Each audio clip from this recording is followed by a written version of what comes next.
Alright, we're recording. Alright, so with this build, we will be playing Blade Blast, Blade Fall.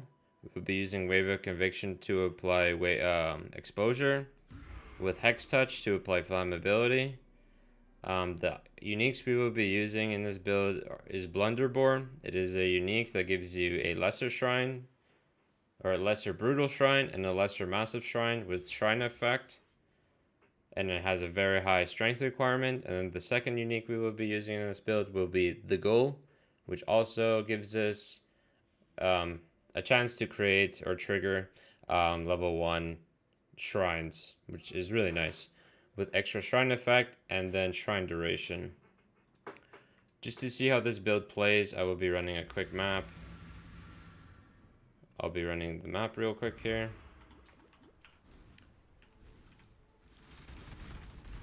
So we're currently running a 5-link and then a 4-link for Blade Fall, just to have Unleash and apply Combustion, the debuff that makes the monsters get less fire res when they're ignited.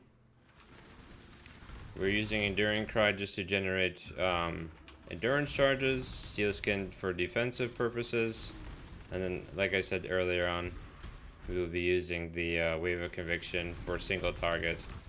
This build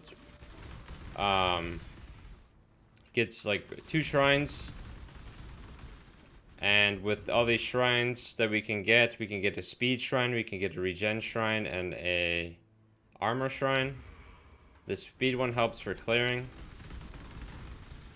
and then we have free knockback, AoE scaling, and increased HP.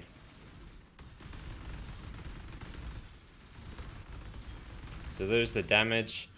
The build is kind of annoying because when you're fighting a monster that's constantly getting knocked back, it's getting pushed all around and it's not getting hit by all the blade blasts, which is fine because it's anyways just spamming. We're just spamming, so it doesn't really matter.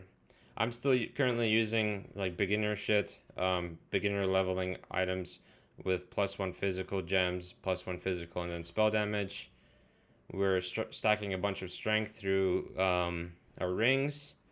Get some dex for Blade Blast because the Marauder usually has issues with getting attributes towards the dex side of things.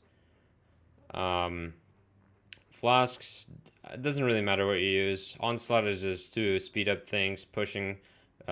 Quicksilver obviously for movement, and then a Granite for extra defenses with a instant life flask.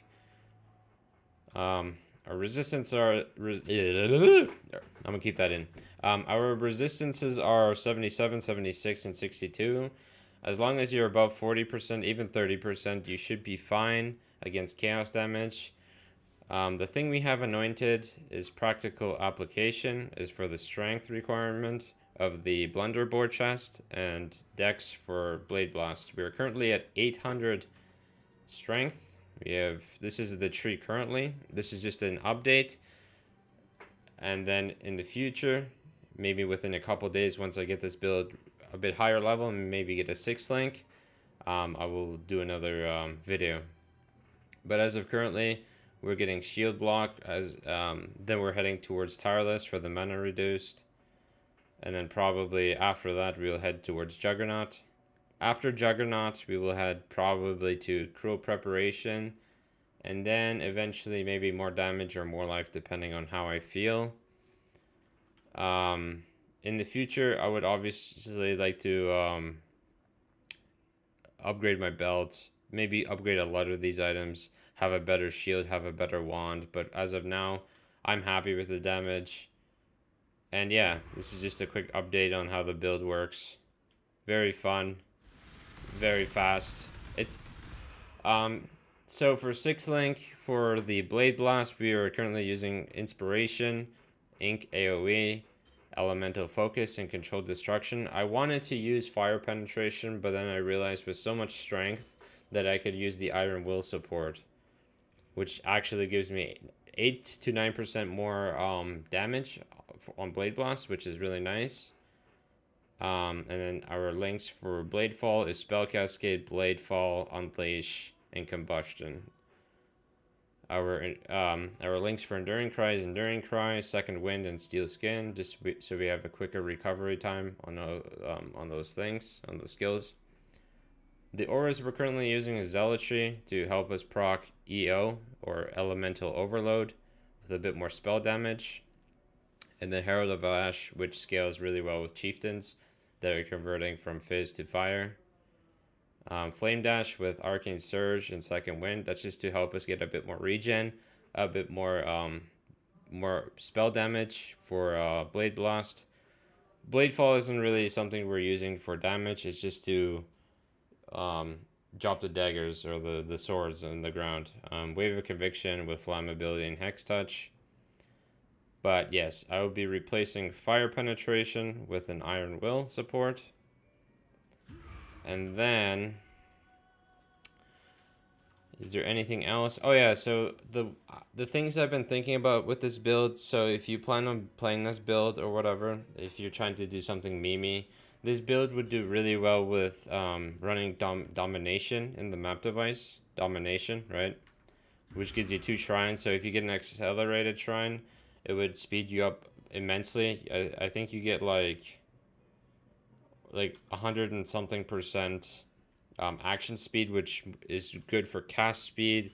It's good for skill like explosions. It speeds up the explosion rate on Blade Blast. Even your movement speed becomes a lot faster. All the other shrines make you tankier. If you get the